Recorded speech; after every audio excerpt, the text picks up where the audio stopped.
Olá a todos, sejam todos muito bem-vindos ao meu canal. Eu me chamo João Paulo e no vídeo de hoje eu vim trazer um vídeo um pouco diferente, né, do que geralmente eu trago aqui.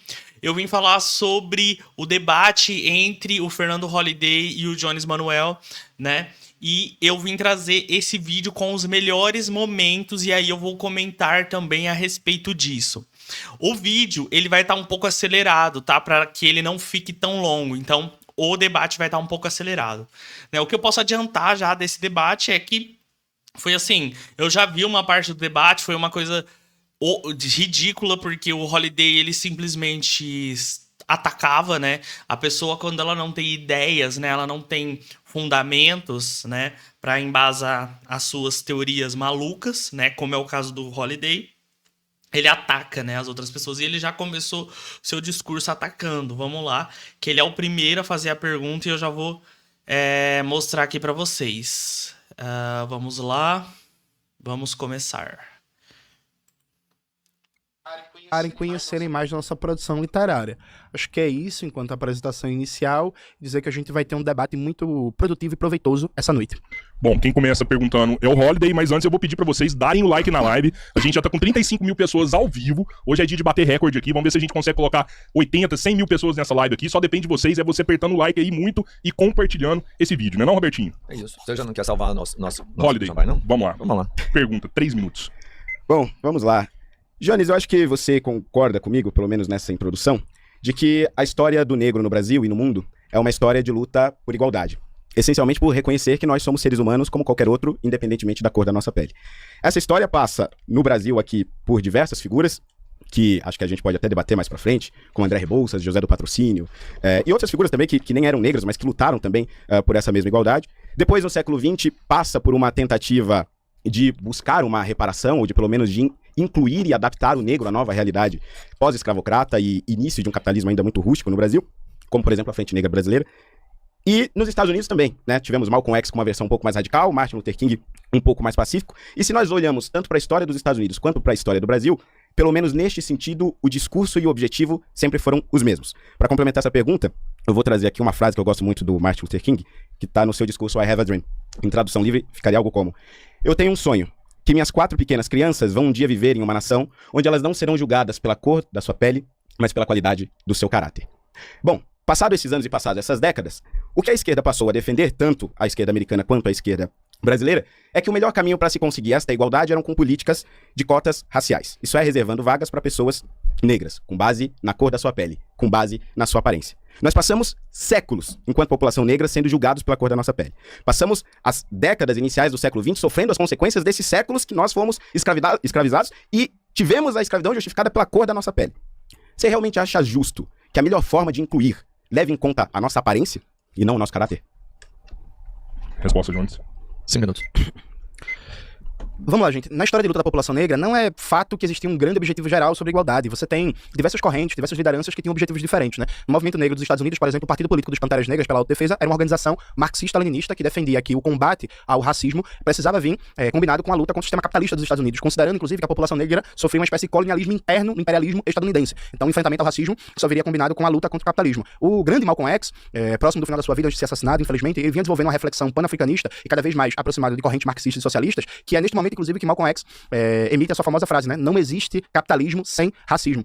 O Malcolm X, inclusive, Robertinho, era muito simpático com a Revolução Chinesa e a Revolução Cubana e os movimentos pan-africanistas marxistas de África. O próprio Martin Luther King, próximo de ser assassinado, também, infelizmente, vinha desenvolvendo uma reflexão cada vez mais conectada à luta antirracista com a luta anticapitalista, inclusive com uma solidariedade internacionalista, se colocando contra a guerra do Vietnã e as invasões dos Estados Unidos mundo afora. Tem um texto no site Traduagindo, que é do meu querido amigo Andrei, lá de Santa Catarina, que conta o desenvolvimento político e ideológico do Luther King e mostra que quando Luther King foi assassinado, ele vinha num processo de radicalização do seu pensamento político e de aproximação com perspectivas socialistas. Talvez por causa disso, inclusive, tenha acontecido o assassinato do Luther King naquele momento. Assim como no Brasil, nós temos várias correntes na história do movimento negro, várias lideranças que têm perspectivas diferentes, né? O Fernando Holliday, no livro dele, ele se propõe a dizer que o movimento negro brasileiro inteiro é marxista, e ele meio que coloca Abdias do Nascimento como marxista, né? E Abdias do Nascimento não era marxista, Abdias do Nascimento tinha uma perspectiva historicamente próxima ao trabalhismo, Lélia Gonzalez era alguém que tinha uma perspectiva próxima de um socialismo não marxista, Clóvis Moura era marxista, assim como você tinha correntes também conservadoras, correntes liberais. Veja, a questão central é analisar o processo de dominação e exploração da população negra no Brasil. Como é que se desenvolve o desenvolvimento capitalista e a opressão, a negação de oportunidades, a negação de direitos contra a população negra. Veja, seria perfeito um mundo em que as pessoas não fossem julgadas pela cor da pele, mas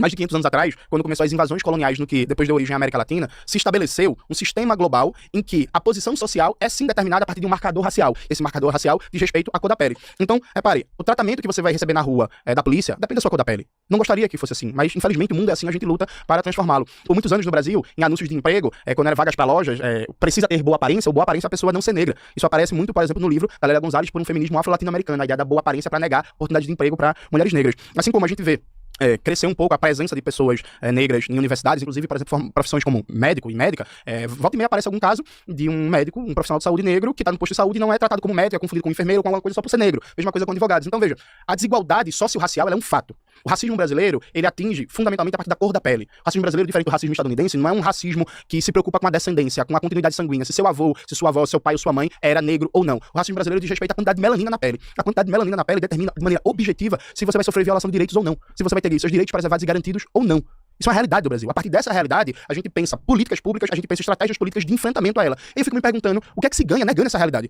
Porque, pergunta objetiva, Fernando, é verdade ou é mentira que o grau de violência policial depende da cor da pele do sujeito? Que o tratamento que você vai receber da polícia depende se você é uma pessoa negra ou branca? 2 minutos. Já desmontou o Holiday aí, né? Já era. E se eu fosse o Holiday, de verdade, eu pegava e já saía do debate. Olha. Bom, vamos lá. O sistema de cotas raciais, ele, como o próprio Jones disse, ele tenta um objetivismo, que é definir quem é negro e, portanto, quem deve ser beneficiado. Só que para ser objetivo, nesse caso, eu preciso utilizar critérios extremamente racistas, comparados ao nazismo, ao apartheid, ao período de Jim Crow nos Estados Unidos. Tanto é verdade que o Instituto Federal do Pará, em 2016, lançou o seguinte edital. Aqueles que se inscrevessem por meio de cotas raciais para serem contratados no concurso público e trabalharem lá, deveriam atender o seguinte currículo. Pele, melanoderma de cor preta, feloderma de cor parda. O nariz deve ser largo e achatado. A boca deve ter lábios grossos, dentes muito alvos e oblíquos, mucosas roxas. O maxilar deve ter um prognatismo saliente e acentuado. O crânio deve medir de 4 a 5 centímetros de comprimento. O cabelo deve ser crespo ou encarapinhado. A barba deve ser pouco abundante. Os arcos zigomáticos proeminentes e salientes. Essa daqui é uma lista digna dos vendedores de escravos dos séculos da escravidão brasileira, quando pessoas negras eram colocadas nos portos, expostas ao sol quente, e ali, aqueles que iriam comprar os escravos analisavam qual o tamanho do crânio dele. Como estão as mucosas? Estão roxas o suficiente? Você não tem vergonha de defender um negócio desse? Jones, você vai ter 3 minutos para uma pergunta. Gente, como vocês podem ver, o Fernando, ele trabalha com uma retórica que pode parecer inteligente pra quem é distraído, porque, repare, eu fiz uma afirmação e uma pergunta que ele não respondeu. A afirmação é, o racismo brasileiro, ele incide fundamentalmente sobre a cor da pele. E a quantidade de melanina que você tem na pele, ela é determinante no acesso a direitos, na negação de direitos, inclusive na negação do seu bem máximo, que é a vida. Então, tem um jovem negro e um jovem branco. A chance de um jovem negro separado pela polícia apanhar, ser assassinado, cresce só pela cor da sua pele. A partir dessa realidade objetiva, a gente faz um debate sobre como enfrentá-lo, sobre políticas públicas. Eu poderia dar vários exemplos, já que o Fernando citou dados supostamente verdadeiros, né, falando de características fenóticas. Por exemplo, historicamente, na TV brasileira, não se aceitava atrizes negras para papel de protagonista, e quando a atriz era negra, se exigia que ela tivesse traços finos, né? Tem um famoso documentário no YouTube, que é A Negação do Brasil, que conta a história da marginalização e subalternização da população negra na TV brasileira, particularmente as novelas da Rede Globo. Então, todas essas características, não pode ser negra, se for negra tem que ser empregada doméstica ou escrava, e se for negra tem que ter traços finos, tem que ter um nariz mais fino, uma boca menor, um cabelo mais liso para ser aceita para aparecer na TV. Assim como no Brasil, nas primeiras décadas do século XX, não era permitido na prática atrizes e atores no teatro negros, né? Quando ia se encenar uma peça que tem um personagem negro, se fazia blackface. Inclusive, o teatro experimental do negro, o TEM, liderado por Abdias do Nascimento, nasce a partir do momento que o Abdias do Nascimento vê uma peça, Imperador Jones, em que o personagem central era negro e, na verdade, era um homem branco que estava com blackface fazendo atuação. Então, são dados objetivos da realidade brasileira. Aí você não responde. E veja, você quiser passar a noite inteira fazendo caricatura sobre problemas da lei de cotas, que tem alguns problemas sim, mas você em nenhum momento vai negar que ela seja eficiente, que ela deu resultados, que ela não deu resultados em números, inclusive. Você vai passar a noite inteira fazendo caricatura, usando frases estridentes. Isso é nazismo, isso parece na época da escravidão, e você vai passar a noite inteira fugindo de questões objetivas. Eu vou fazer a pergunta mais uma vez. Fernando Holliday, é verdade ou é mentira que a chance de você ser vítima de violência policial, de abuso, de assassinato, de revistas inadequadas, de você apanhar da polícia, de você levar a tapa na cara, de você ser um músico com a sua família no carro e levar mais de 80 tiros, que essa chance no Brasil depende da sua cor da pele? É verdade ou é mentira que a polícia da Bahia, a polícia do Rio de Janeiro, a polícia de São Paulo mata muito mais pessoas negras? Isso é verdade ou é mentira, Fernando? 5 minutos, Sr. Holliday. É mentira. E é mentira por um motivo muito simples, Jones. Quando vocês da esquerda e da imprensa querem falar de negros, vocês mudam os critérios. Quando a pessoa é um pouquinho mais clarinha, se ela vai se inscrever no sistema de cotas, não é mais negra. Ela é considerada branca. Se ela morre numa troca de tiros, aí não, opa, é negro. Flávio Dino foi considerado branco a maior parte da sua carreira. Foi governador do Maranhão eleito como branco. Assume como ministro do STF, a imprensa diz, olha, temos um negro no Supremo Tribunal Federal. E por que isso? Porque o IBGE tem um critério absolutamente subjetivo. Ele coloca dentro da população negra aqueles que se consideram pretos, que são cerca de 11, 12%, e aqueles que se consideram pardos, que são a imensa maioria, ficam ali, ó, sambando. Ora, eles são brancos, ora, eles são negros. Mas eu, Jones, eu cresci na periferia, nunca fui parado pela polícia. Meus tios todos pedreiros, mestres de obras, nunca foram parados pela polícia. Não conheço pessoa negra que tenha convivido comigo e que seja decente, honesta e trabalhadora, que tenha sido morta pela polícia. Acontecem exceções? Acontecem sim, com certeza. Mas a verdade é que a maior parte das pessoas negras da favela não sobem e não descem morro com fuzil nas costas, não. Elas sobem e descem o morro é com a marmita nas costas. E o policial que trabalha fiscalizando essas favelas, ele na maior parte das vezes mora lá. Na verdade, ele também é uma dessas pessoas que carrega a marmita nas costas. Boa parte dos policiais brasileiros, inclusive em São Paulo, são negros. Você tá tentando importar dos Estados Unidos uma realidade que não é nossa. Lá sim, nós poderíamos até discutir, sim, um racismo sistemático da polícia majoritariamente branca, até porque a população negra lá é bem definida e bem segregada. Mas o ponto aqui, e eu quero trazer de volta essa questão da aparência, e que o Jones, ele tenta se desviar, é que o sistema de cotas racial, ele é extremamente nefasto. Ele é extremamente cruel. E aí ele tenta dizer o seguinte, não, mas precisa ser desta forma, porque o que exclui essas pessoas é necessariamente a aparência. Será que é mesmo? Será que é mesmo? Vamos analisar aqui, vamos começar analisando o que alguns autores de esquerda dizem sobre isso, principalmente no pós-abolição. Eu tô aqui com o livro do Florestan Fernandes, A Integração do Negro na Sociedade de Classe. Foi a tese dele de doutorado de 65, se eu não me engano. E logo na introdução, ele diz um negócio que eu acho espetacular, falando aqui sobre o negro. O negro no pós-escravidão. Surgia como uma figura deslocada e aberrante no cenário tumultuoso que se forçava graças à febre do café. Faltava-lhe coragem para enfrentar ocupações degradantes, como os italianos, que engraxavam sapatos, vendiam peixes e jornais. O que o Florestan está dizendo aqui, ele vai desenvolver depois na tese dele, vai ser criticado, inclusive, por outros autores de linha semelhante por conta disso, é que os negros após a escravidão sofreram sim com o racismo, mas o que efetivamente fez com que eles não fossem incluídos na sociedade capitalista é que eles não foram preparados. Nós não tivemos qualificação profissional. Quer dizer, você é escravizado a vida inteira, não aprende a ler, escrever nem sequer o próprio nome, de repente é jogado na rua e você tem um sistema capitalista que você precisa vender, comprar, negociar, e você nunca fez isso na sua vida, era simplesmente propriedade de alguém. Ao mesmo tempo chegam os europeus, os italianos com muita força aqui em São Paulo, o Florestan está falando aqui do contexto, principalmente na capital paulista, nas primeiras décadas do século XX, quando chegam os italianos e os europeus dentro desse contexto, já acostumados ao sistema capitalista, já acostumados a assumir qualquer tipo de trabalho, evidentemente que eles vão ter a preferência ao assumir esses empregos. E quando eles vão assumindo esses empregos, os negros vão sendo afastados para a periferia. Então, a questão aqui é, o racismo é um problema? Sim. A cor da pele ainda importa no Brasil? Infelizmente, sim. Só que um sistema que prioriza a nossa aparência e ignora completamente a falta de educação pública de qualidade, ignora completamente a falta de qualificação profissional, não vai resolver o problema, pelo contrário, vai aprofundar. Por quê? Agora, quando eu entrar numa universidade pública e ver um negro, eu vou pensar, esse aqui só tá porque tem cota. Eu vou entrar num posto de saúde e vou ver um médico negro, esse aqui só tá porque tem cota. É cruel, é nefasto, mas existem diversas pesquisas que demonstram que isso já vem acontecendo no Brasil e aconteceu em diversos outros países ao redor do mundo que tentaram implementar esse sistema. Ele é muito contraditório, né, o Holiday, porque ao mesmo tempo que ele fala que o racismo é sim um problema, ele usa o mesmo argumento pra negar, né, para negar o racismo. Então ele, tipo assim, o racismo é cruel? Sim, é cruel. E aí ele usa um adjetivo racista pra justificar o racismo.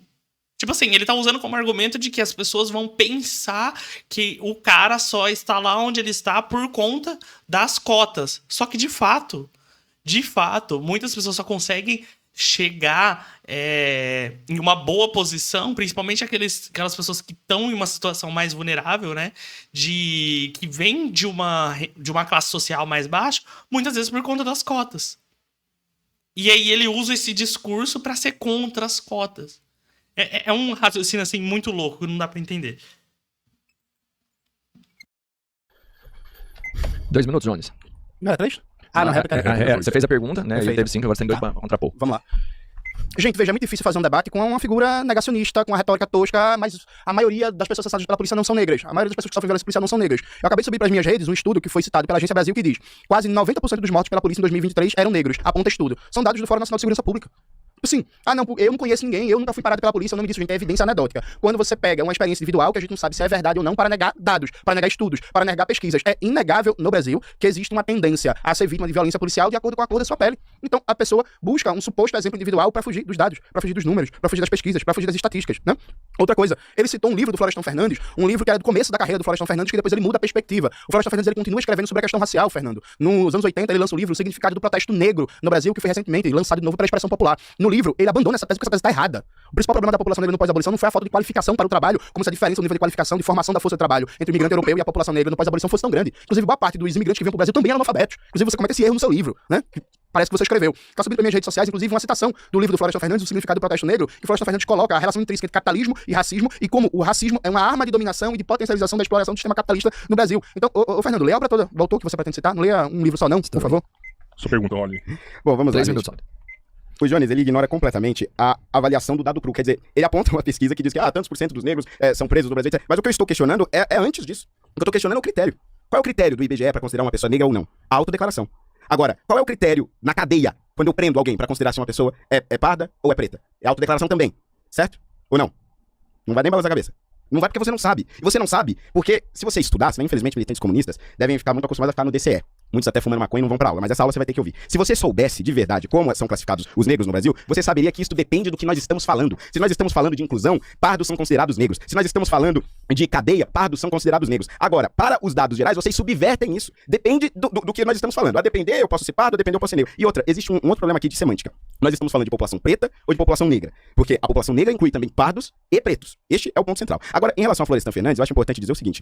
Florestan, ele analisou um dado cru. Os dados que ele analisou e que ele constituiu para escrever a integração do negro na sociedade de classes eram os dados da realidade da época. Estes dados permanecem os mesmos. A interpretação dele pode mudar. Carlos Rasenbalg, por exemplo, em 79, antes de Florestan fazer as suas revisões, já fez críticas duríssimas a essa visão, mas nunca negando os dados sobre os quais Florestan Fernandes fez a sua pesquisa. Então a pergunta que eu vou te deixar aqui e acho que você já respondeu em parte, você concorda com as críticas de Carlos Rasenbalg sobre esta obra de Florestan Fernandes? Se sim, por quê? Como você vai ter mais tempo que eu vou pedir que você explique brevemente essa crítica e por que você considera que a história do Brasil, ao longo dos últimos anos, ao longo das últimas décadas, reforçam essa tese que vocês defendem, que Heisenberg defendia também.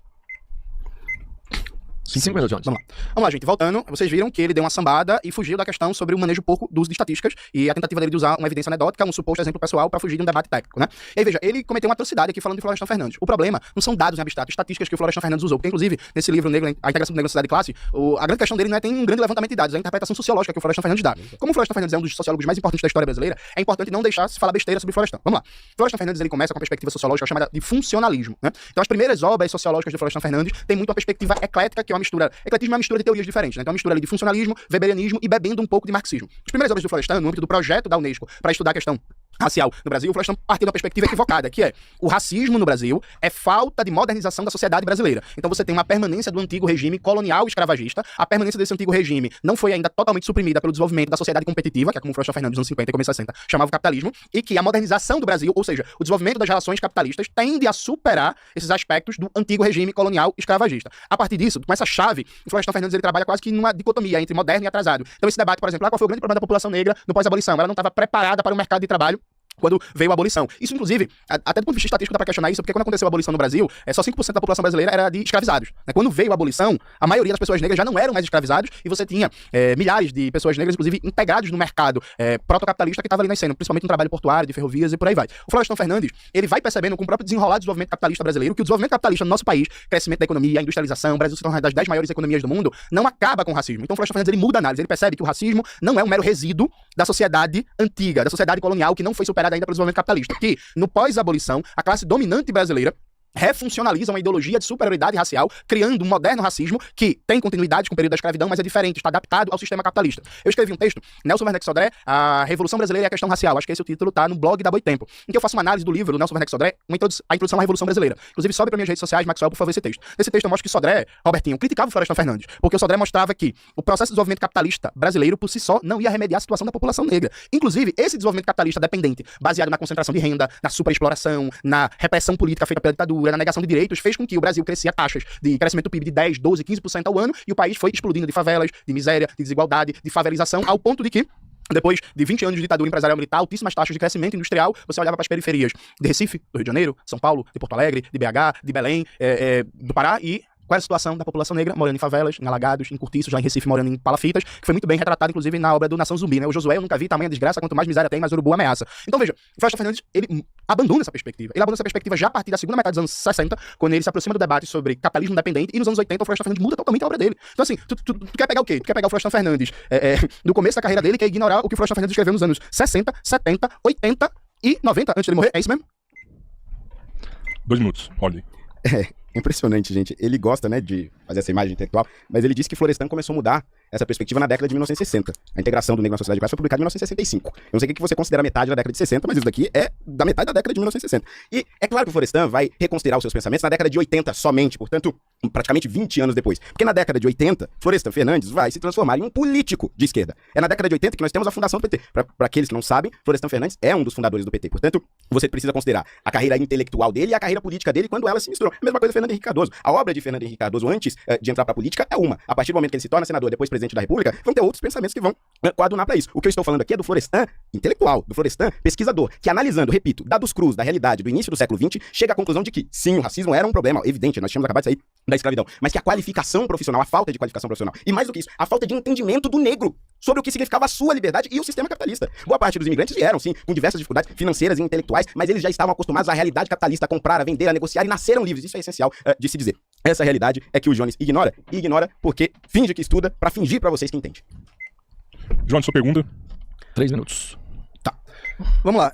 Ainda nesse âmbito sobre a questão racial, Fernando, você escreveu um livro em que a principal tese do seu livro é afirmar que o movimento negro brasileiro contemporâneo é todo ele marxista. Aí você tenta fazer uma reconstrução histórica do movimento negro, e é uma reconstrução histórica que é uma das piores coisas que eu já vi na minha vida. Inclusive, você coloca o teatro experimental do negro, o Abdias do Nascimento, a Frente Negra Trabalhista, como se fosse próximas do marxismo. Aparentemente, você não sabe a diferença entre marxismo e trabalhismo, né? E não registra a presença de várias organizações importantes da Bahia, fica muito presa, inclusive, a organizações de São Paulo, não analisa a diversidade da imprensa negra, não fala, inclusive, da explosão de movimentos negros no pós-Segunda Guerra Mundial, etc. Mas aí, eu quero fazer 3 perguntas conexas, e eu peço que vocês prestem muita atenção, né, que ele não fugiu, não respondeu a pergunta sobre violência policial e como o marcador racial no Brasil é determinante para ter acesso a direitos ou para ter a negação desses direitos, inclusive a negação do direito à vida. São 3 perguntas conexas, vamos lá. No seu livro, você cita o Alberto Guerreiro Ramos e o papel dele no teatro experimental do negro, né? Na criação do grupo de estudos do TEM. Como é que se localiza o Alberto Guerreiro Ramos no movimento negro brasileiro da perspectiva intelectual, isso por um lado. Por outro lado, como é que a gente prova que o movimento negro brasileiro contemporâneo é, em sua maioria, marxista? E terceiro, e mais importante, você passa o livro inteiro dizendo que a noção de representatividade é uma noção marxista. O marxismo criou a teoria da representatividade. Eu gostaria que você me dissesse que autor marxista criou a tese da representatividade, como ela aparece no debate contemporâneo. Então, recapitulando, qual é o lugar de Alberto Guerreiro Ramos na história do movimento negro brasileiro do ponto de vista do debate intelectual? Como é que a gente prova que o movimento negro na contemporaneidade é majoritariamente marxista? E que autor ou autores, que correntes marxistas desenvolveram a tese da representatividade que você afirma categoricamente ser uma tese marxista? Bom, vamos lá. 5 minutos, tá, Roda? O Jones, ele gosta de trazer as subdivisões dentro do mundo da esquerda, dentro da cosmovisão da esquerda, para tentar diferenciar estas coisas do marxismo. Só que o marxismo ele tem um ponto fundamental, e é a isso que eu me refiro no meu livro. Que é o seguinte, a visão de história, e a historiografia marxista parte desse pressuposto, é de que a história humana, como um todo, é tratada a partir do materialismo. Isso é, tudo tem a ver com a economia, com o dinheiro, com o social. E isso está, ao longo de toda a história da humanidade, ligado a uma constante tensão entre aquele que oprime e a constante materialista de opressor e oprimido. Você tem diferentes nuances. Há aqueles que entendem que as dificuldades do meio capitalista acabam diluindo as dificuldades raciais, por exemplo. Há aqueles que entendem o oposto, que as dificuldades impostas pelo sistema capitalista o acabam aprofundando. Boa parte dos autores marxistas, enfim, vão seguir por essa tese. Mas a tensão entre o oprimido e o opressor é a linha condutora, é o fio condutor desta ideia. E daí é que vem o conceito de representatividade. A representatividade parte do princípio de que as pessoas negras, portanto aquelas que são oprimidas, lembre sempre, opressor e oprimido, aquelas que são oprimidas não estão representadas no âmbito do poder. E elas não estão representadas no âmbito do poder porque aqueles que dominam e, portanto, são os opressores, neste caso, no contexto racial, seriam os brancos, impedem elas de ocuparem este espaço. Portanto, a partir do momento que eu tenho pessoas nessas elites, nesses locais de destaque, que são pessoas negras, elas estão representando uma luta ou uma vitória do oprimido em relação ao opressor.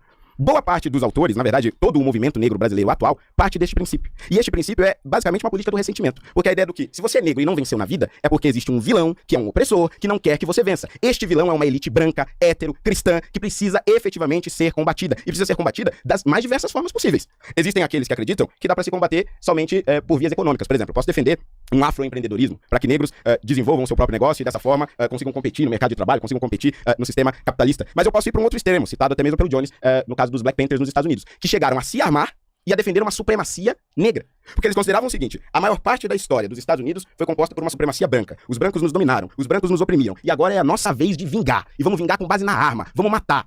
Coisa que boa parte dos comunistas, inclusive o Jones já defendeu publicamente diversas vezes. Portanto, quando eu me refiro à representatividade como um resultado da cosmovisão marxista de diversos historiadores, de diversos ativistas, é a isso que eu me refiro, ao oprimido e ao opressor. E aí é interessante dizer o seguinte, quando nós olhamos para a história do Brasil, nós percebemos que a pauta da esquerda e a pauta desses marxistas sempre nos afastou do real problema e, portanto, da real solução.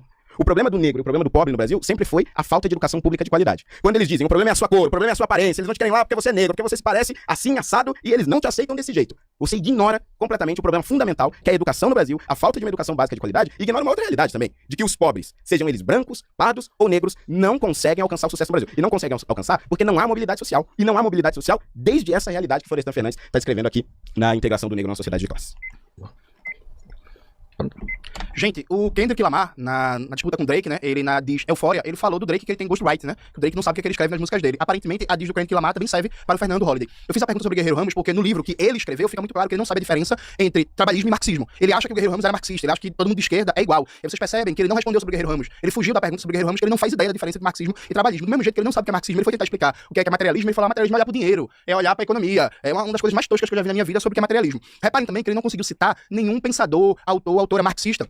Ele pegou o celular agora pra ler sobre Guerreiro Ramos, vai, abre o Wikipédia. E aí, reparem, ele não conseguiu citar nada sobre representatividade por um motivo bem simples. Isso não é um conceito marxista. Você pega o Partido Político dos Panteras Negras, por exemplo, eles eram críticos da ideia de representatividade. Isso tá no meu livro, Raça, Classe e Revolução, a luta pelo poder popular nos Estados Unidos. Você pega o Malcolm X, ele era um crítico da ideia de representatividade como tá hoje no debate contemporâneo. Recentemente eu só tenho um vídeo no meu canal, Malcolm X, crítico da representatividade. Você pega no Brasil, pensadores e pensadoras críticos, como por exemplo Clóvis Moura, o pensador marxista mais importante da história brasileira sobre questão racial. Não defendia a representatividade como aparece no debate contemporâneo. Você pega Lélia Gonzalez, por exemplo, liderança importantíssima do MNU, leia de cabo a rabo o livro Por um Feminismo Afro-Latino-Americano e procure a ideia de representatividade como aparece no debate contemporâneo. O próprio MNU, inclusive, o debate que o MNU fazia quando nasceu não tinha nada a ver com o debate contemporâneo de representatividade. Você não consegue citar porque você é delírio da sua cabeça. Tu coloca na cabeça representatividade é coisa do marxismo, então tem que combater o marxismo. Mas quem é o marxista que defende isso? Você vai responder na próxima, viu que eu vou continuar nessa. Holliday, sua terceira pergunta. 3 minutos pra pergunta. Bom, vamos lá. Ele fala que eu não respondi, mas na verdade ele que não respondeu. Vamos lá. O Guerreiro Ramos, por mais que ele seja trabalhista, marxista, o ponto é, a questão aqui fundamental, é que todas estas visões associadas à esquerda, ao socialismo, ao trabalhismo, ao marxismo, partem de um único pressuposto, ou não. Ou não partem do pressuposto que existe o opressor e o oprimido? É claro que partem. Este é o grande fio da meada de todos esses autores, de que o oprimido está sendo oprimido por um sistema que não o deixa evoluir. Esse é o princípio fundamental. Agora, o que você não me respondeu ainda na pergunta anterior é se você concorda ou não com as críticas de Carlos Rosenbaum ao Florestan Fernandes. Porque isso aqui é fundamental pra gente discutir a questão da mobilidade social. Gente, ele falou no início do debate, ele teve realmente a audácia de dizer que não fazia a menor diferença se os negros tinham ou não tinham capacitação profissional para serem inclusos na sociedade brasileira, especialmente na sociedade paulistana no início do século XX. Me diz aí, você que está do outro lado da tela, se você tem uma empresa, se você é dono de um conglomerado ou de uma padaria, você vai fazer uma entrevista com a pessoa. Se a pessoa não sabe o básico de uma relação comercial, como é que você vai contratar ela para sua empresa? Se a pessoa não sabe se algo é barato ou caro, se ela não sabe atribuir valor àquilo, como é que ela vai trabalhar em um sistema capitalista? E pior ainda, ela não sabe porque ela era propriedade de alguém. Ela não sabia nem qual era o próprio valor dela. Florestan Fernandes, inclusive, nesse livro, vai dizer o seguinte, que muitos ex-escravizados consideravam que aceitar empregos degradantes era uma forma de retroceder para a escravidão. É tipo assim, eu não vou vender peixe, eu não vou vender jornal, porque isso remete ao tempo em que eu tava na lavoura, isso remete ao tempo em que eu pertencia a um dono de engenho. Isso é degradante, isso não corresponde à minha conquista de liberdade que foi tão suada. Olha a crueldade disso. Essas pessoas não foram ensinadas a lidar com isso. E este é o problema do Brasil até hoje. A questão da educação, a questão da qualificação profissional. Porque a partir do momento que eu tenho condições de evoluir enquanto ser humano num sistema capitalista, é evidente que eu vou acabar melhorando as minhas condições de vida. Então eu vou repetir a pergunta. Você concorda com as críticas de Carlos Rosenbaum ao Florestan Fernandes? Se sim, por quê? E como que a realidade atual do Brasil comprova que Rosenbaum estava certo e não Florestan Fernandes nessa publicação de 65? Jones, 5 minutos. Pode ir? Mais pronto. Vamos lá. Gente, eu tô com dificuldade de entender. O Fernando, ele tá tentando puxar o debate pra obra do Florestan Fernandes, que ele não conhece, não leu nada, isso já foi ponto superado. E aí, eu tô com dificuldade de entender porque ele tá com medo de debater o suposto livro que ele escreveu, né? Porque assim, eu fui obrigado a ler, é horrível, pessimamente mal escrito, quem tiver jogo fora, porque repare, a tese do livro que ele defende é o movimento negro contemporâneo é marxista. Aí eu pergunto a ele como é que se prova que se demonstra isso, e ele não responde. Aí ele passa o livro todo que ele escreveu, dizendo que a prova que o movimento... Ei, Roberto, nem olha, viu? Vai prejudicar a sua visão. Aí ele passa o tempo inteiro no livro dizendo assim, que a prova que o movimento negro é marxista é a noção de representatividade. Aí eu pergunto a ele, tendo do livro dele, que autor marxista defende a noção de representatividade como corre no debate contemporâneo, e ele não consegue responder. Então, veja, é isso mesmo, tu escreveu um livro em que a tese central é que existe uma senzala ideológica, porque todo negro tem que ser obrigatoriamente marxista, porque o marxismo domina o movimento negro contemporâneo. A prova disso é a força do debate sobre representatividade, que seria um debate marxista. Aí eu te pergunto, que marxista defende a noção de representatividade? Que marxista defende que a gente tem que ter mais negros e negras no STF, mais negros e negras na Rede Globo, mais negros e negras nas empresas, na Magazine Luiza, na C&A, no Google, na Meta, e que isso vai ajudar a combater o sistema racista? Que autores marxistas defendem isso? Faz o seguinte, me cita só quatro, do mundo, pode ser de qualquer país, fique à vontade. Só 4 autores marxistas que defenderam isso em algum momento da sua vida, sabe? 4 autores marxistas. Vamos lá. Porque essa é a tese central do seu livro. E aí, veja, tu não consegue falar da tese central do teu livro, isso por um lado. Por outro lado, e agora, ignorando um pouco ele, falando com vocês. Gente, entender que a sociedade é dividida em classes, que existem oprimidos e opressores, isso não é característica de marxismo, isso não é característica de pensamento de esquerda. Se você pega o livro O Príncipe de Maquiavel, que foi escrito há 500 anos atrás, tá Maquiavel falando que a sociedade tem os poderosos e os de baixo, o povo. Né? Não existia marxismo, sabe? É um livro do começo da Era Moderna. Se você pega a obra da Divisão Social do Trabalho, do Émile Durkheim, né, um dos pais da sociologia, que era inclusive um pensador conservador. O Émile Durkheim fala que existem classes sociais, que existem luta de classes. A propósito, quem criou a categoria de luta de classes não foi Marx e Engels. Quem criou a criação da categoria de luta de classes é a criação dos economistas, políticos e filósofos burgueses no século XVIII. Você abre lá o Adam Smith, A Riqueza das Nações, Fernando, recomendo você ler, tá lá o Adam Smith falando em classes sociais, tá lá ele falando de antagonismo, de interesse entre patrão e empregado. Você pega o David Ricardo, economista político clássico, também tá ele falando lá da disputa pela riqueza entre trabalho, capital e renda da terra. Falar que existem classes sociais, falar que existe luta de classes, falar que existe exploração, falar que existe oprimidos e opressores, isso não é algo particular do pensamento de esquerda, e é curioso. Porque no seu livro, inclusive, você cita figuras católicas do movimento negro e aparentemente tu nunca parou pra ler as pessoas que tu cita no livro. Eu pego uma encíclica bíblica como a Renovaro, por exemplo, aí é o quê? A doutrina social da Igreja Católica é o quê? Marxista? Porque falava em pobres e ricos? Porque falava em oprimidos e opressores? Porque falava em igualdade? Tipo assim, é surreal. Então, assim, de verdade, Fernando, eu tô ficando assustado. Né? Eu prometo que no próximo bloco eu vou sair, inclusive, do assunto do seu livro. Eu ia até fazer uma pergunta sobre Clóvis Moura, porque você cita Clóvis Moura no seu livro sem ler. Você cita Clóvis Moura no seu livro, não tá nem lá na bibliografia. Claramente você não leu e não conhece. Mas eu prometo pra você que na próxima questão eu vou sair do seu livro que você não leu. Né? Você não leu o seu livro. O que, inclusive, talvez tenha sido até uma coisa boa, né? Não, eu tenho mais 30 segundos. Mais 30 segundos. Não, vai. Tá bom, né, Robertinho? Porra. Eu que te pergunto, o tempo é seu. Não, tá bom, pô. Vamos lá.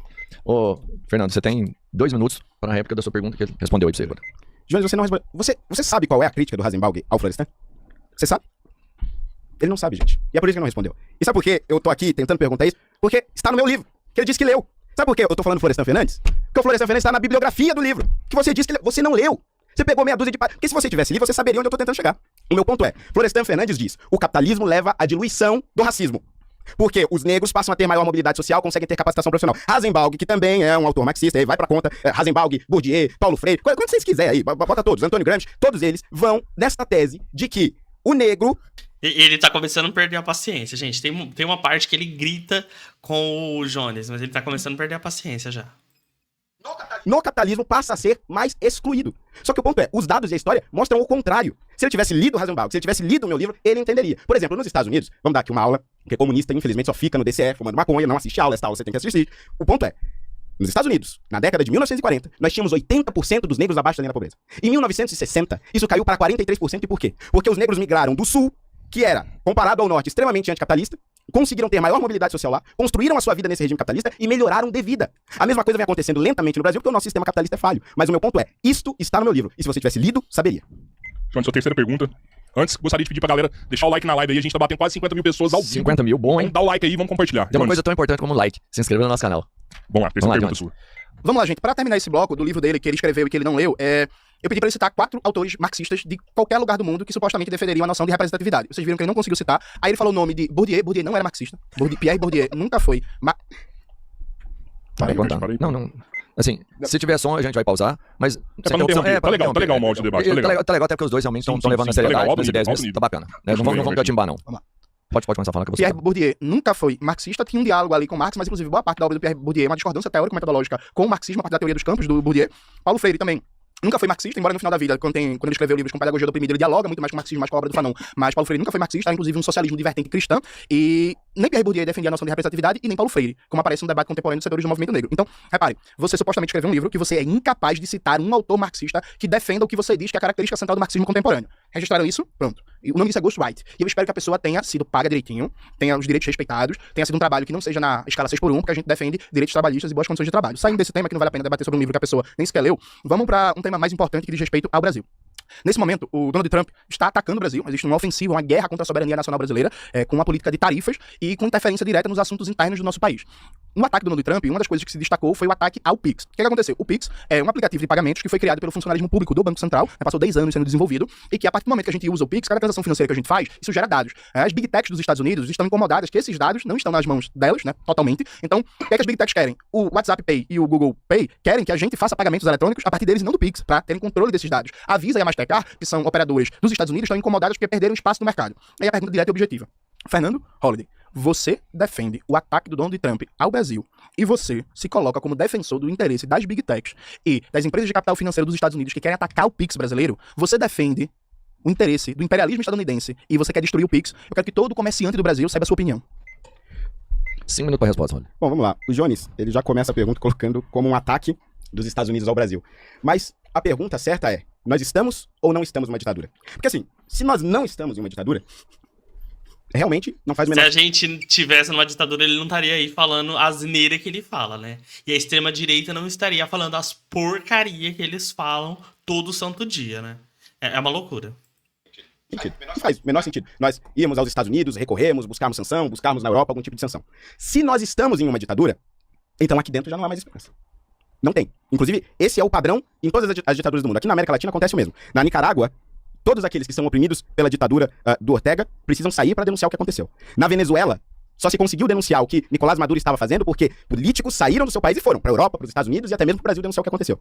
Em Cuba, as pessoas não têm a menor chance de denunciar o que está acontecendo lá. No primeiro momento em que se busca fazer algum tipo de ação para coibir a ditadura, imediatamente aquelas pessoas são reprimidas.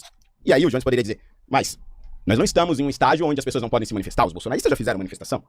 Nem toda a ditadura acontece do dia pra noite. O próprio Hugo Chávez, quando transforma a Venezuela em uma ditadura, não faz do dia pra noite. Ele não senta em uma cadeira e diz, a partir de agora, nós somos um estado autocrático, aqui ninguém mais fala, a oposição não tem mais direito, é isso, acabou. Não, é aos poucos. Primeiro você toma o legislativo, porque é mais fácil. Você o ameaça. Ou você compra. Aqui no caso nós temos, infelizmente, boa parte de deputados e senadores que estão ameaçados com vários inquéritos no Supremo Tribunal Federal e tem medo de se posicionar por conta disso.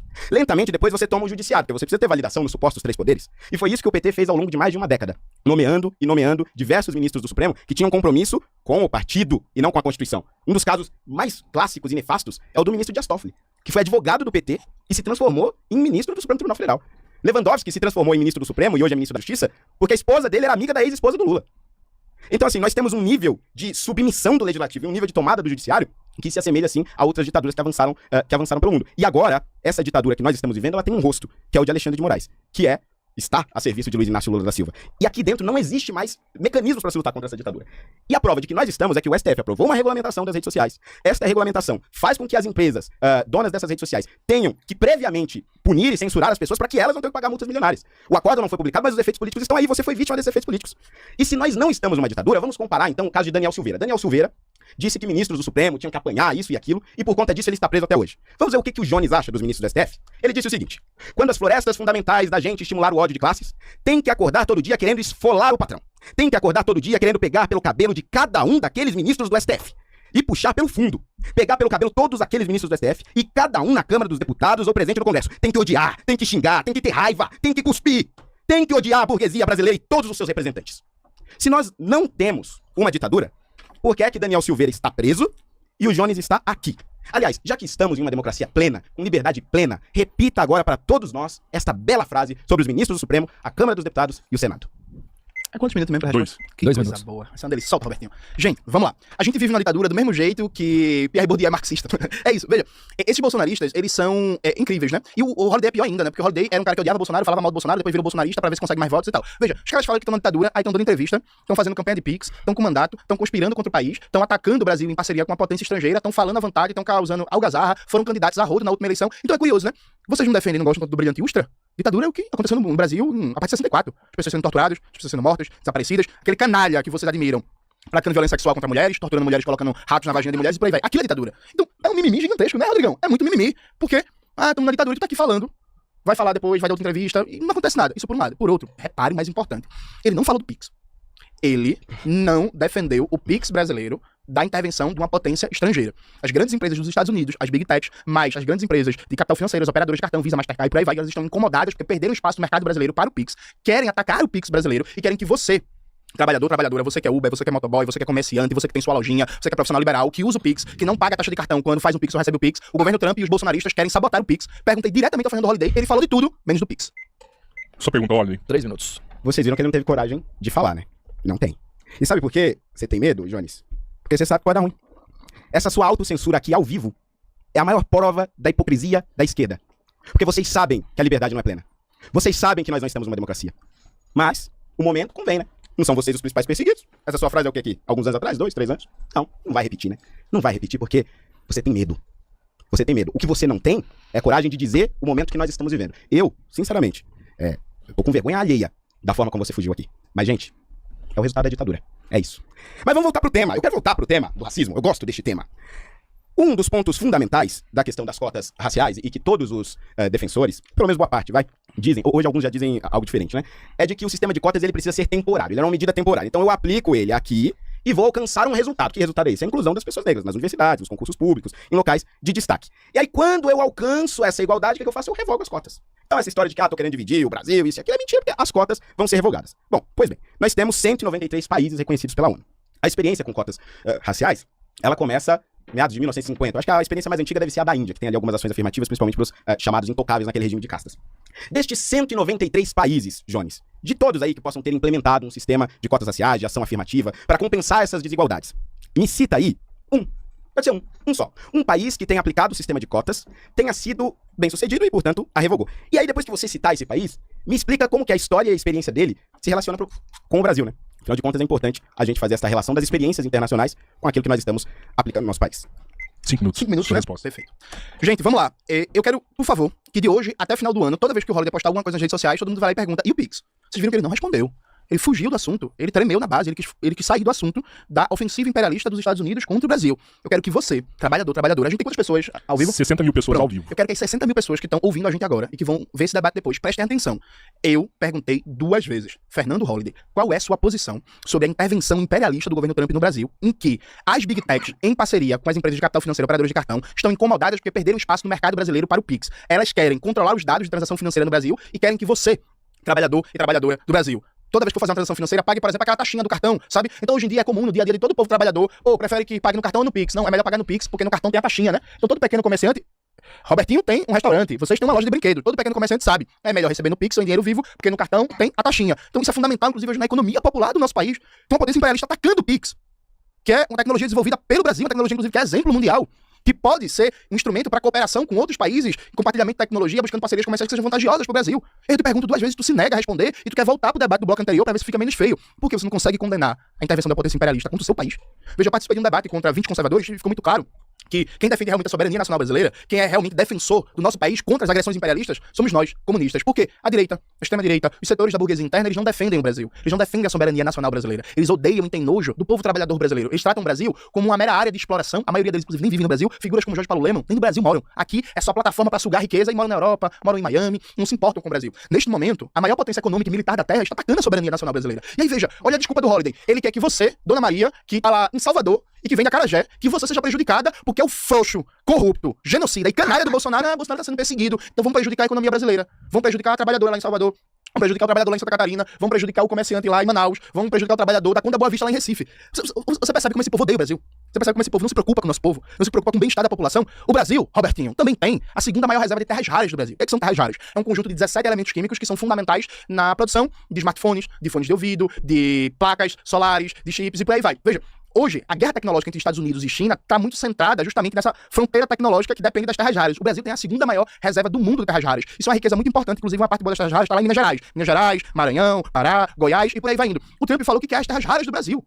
Veja, é uma potência estrangeira dizendo para o Brasil que tem a segunda maior reserva do mundo de terras raras, que quer tomar as terras raras do nosso país. A gente está nesse momento enfrentando o desafio de colocar em debate, de criar uma grande mobilização da opinião pública brasileira, numa perspectiva anti-imperialista em defesa da soberania nacional, que as terras raras do Brasil têm que ser exploradas pelo povo brasileiro, para gerar riqueza para a classe trabalhadora brasileira, para desenvolver soberania tecnológica, para desenvolver complexidade produtiva. E aí ele se nega a falar do tema. São os falsos patriotas, são os vendilhões da pátria, é o Joaquim Silvério dos Reis dos dias atuais. Fernando Holiday, o que você acha do Trump querer tomar as terras raras do Brasil? E não fuja da pergunta dessa vez, não.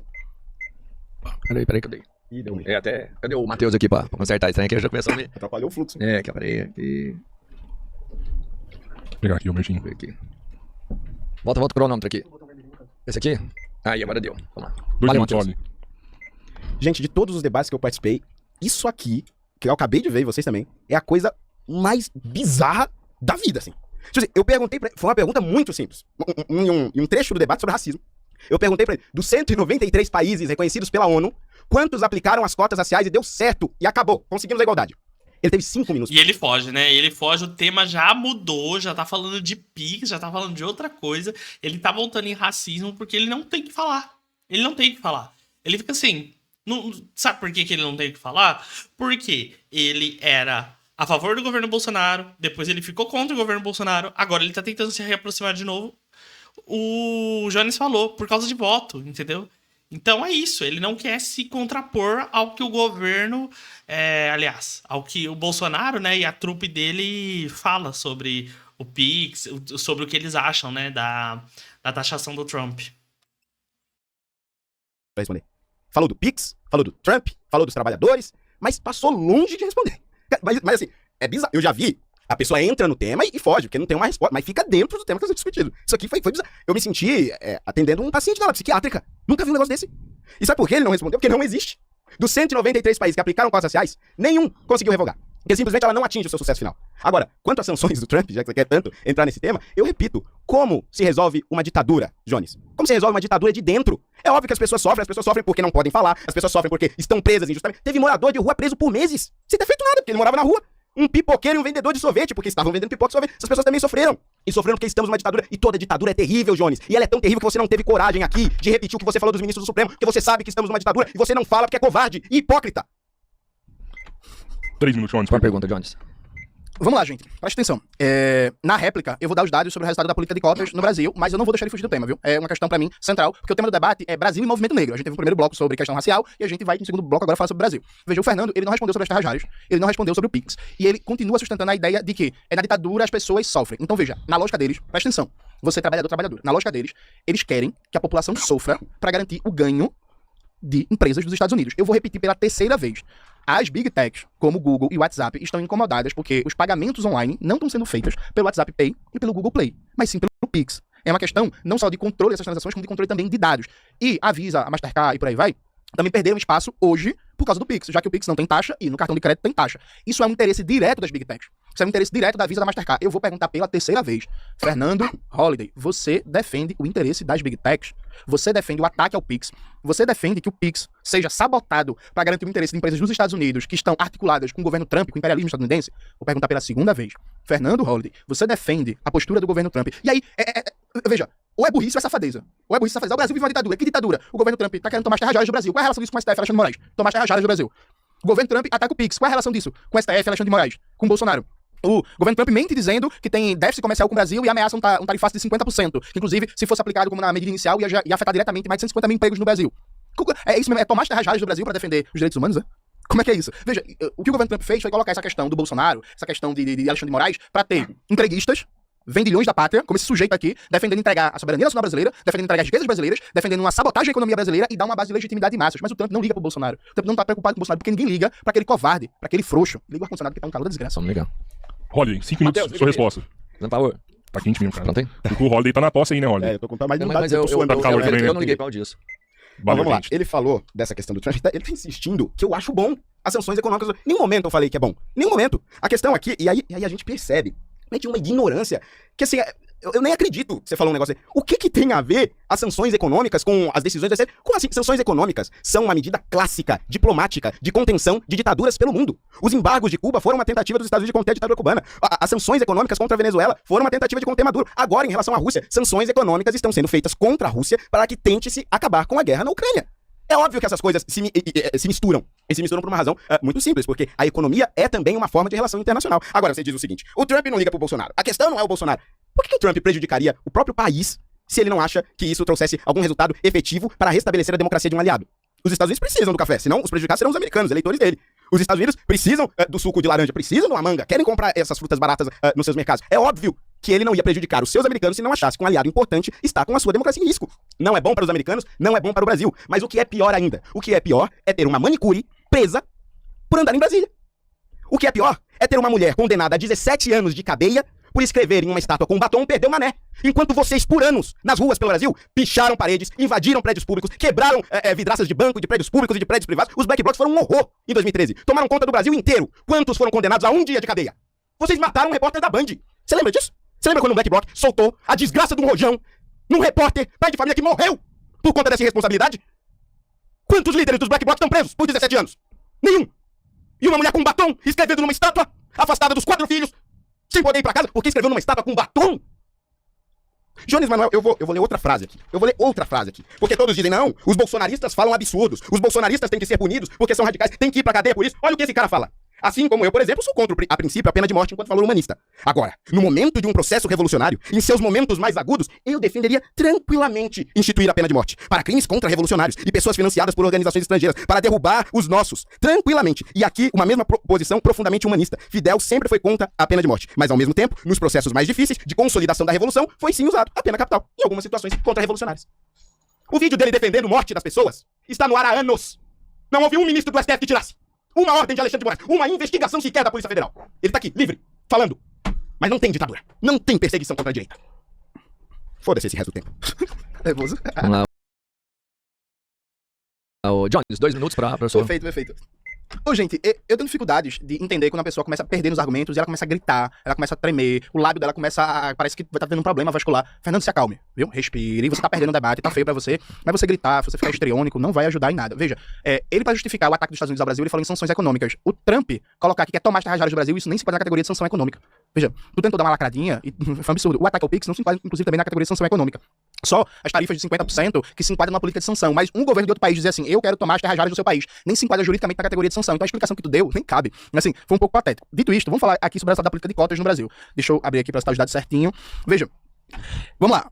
Política de cotas, seu resultado no Brasil. Um estudo feito pela UFBA, UNB, UFRJ, Universidade Federal de Minas Gerais, Federal de Santa Catarina e Estadual do Rio de Janeiro e Unicamp traz os seguintes dados. Entre 2012 e 2016, o percentual de ingressantes oriundos de escola pública nas instituições federais pulou de 55% para 64%. O grupo mais beneficiado pela política foram pretos, pardos e indígenas da rede pública, que hoje são mais de 50% dos matriculados. A Universidade Brasileira, ela conseguiu ter, no geral, a maioria de pessoas não brancas matriculadas correspondente ao que é a composição étnico-racial do país. O nome disso é resultado positivo, Fernando. Roda aí sua pergunta. É a quinta rodada, hein, Cabeleira? Tá legal, depois que quiser, a gente Por continua. mim tá... É porque a galera tá trocando ideia bem sadia aqui, tá bem bacana mesmo. Parabéns pra vocês aí, mano, assim. Apesar das emoções afloradas, mas tá bem construtivo. Tá bem construtivo. Pronto aí, Rolly. 3 É a minutos. ditadura, Xandão tá chegando. Pera seu tempo aí, que você Não, Desculpa, Bert, vai. nem deu tempo aí, vai. Vai lá. Bom, vamos lá. Vocês percebem que o Jones, voltando pro tema das cotas, ele fala da inclusão no Brasil.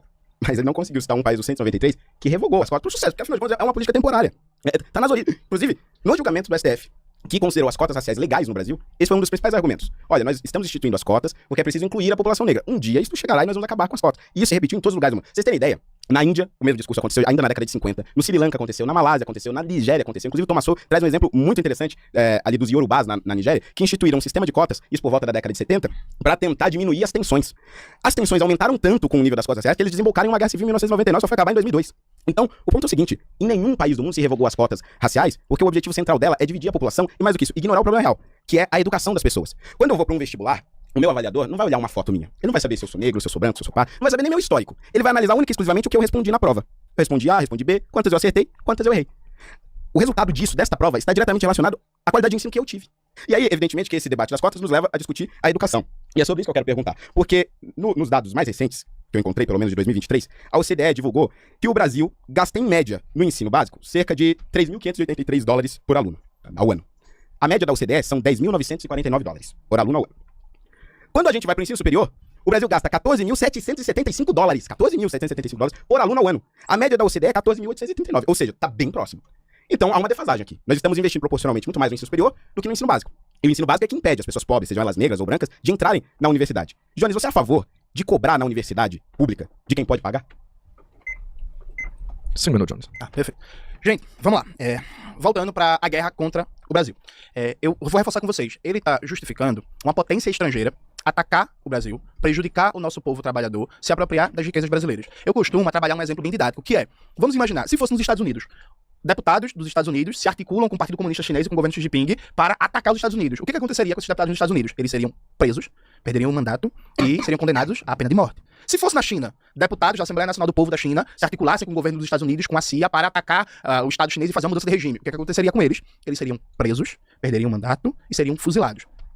Esse bando de canalha que está no Congresso Nacional defendendo a aplicação da Lei Magnitsky no Brasil, defendendo a entrega das terras raras brasileiras, defendendo o ataque ao PIX, defendendo que uma potência estrangeira interfira nos assuntos brasileiros para beneficiar os monopólios imperialistas dos Estados Unidos, eles deveriam ser todos caçados imediatamente e todos presos. Todos os deputados que defendem que uma potência estrangeira ataque seu país deveriam ser caçados e presos. A própria Constituição brasileira, inclusive, ela diz no artigo 5º que não existe pena de morte no Brasil, salvo em situação de guerra.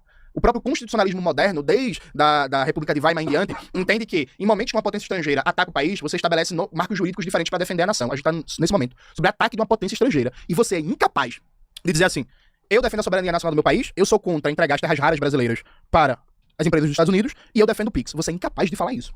Daqui até o final da sua vida, toda vez que você botar a cara em algum lugar, alguém vai lembrar. E o PIX?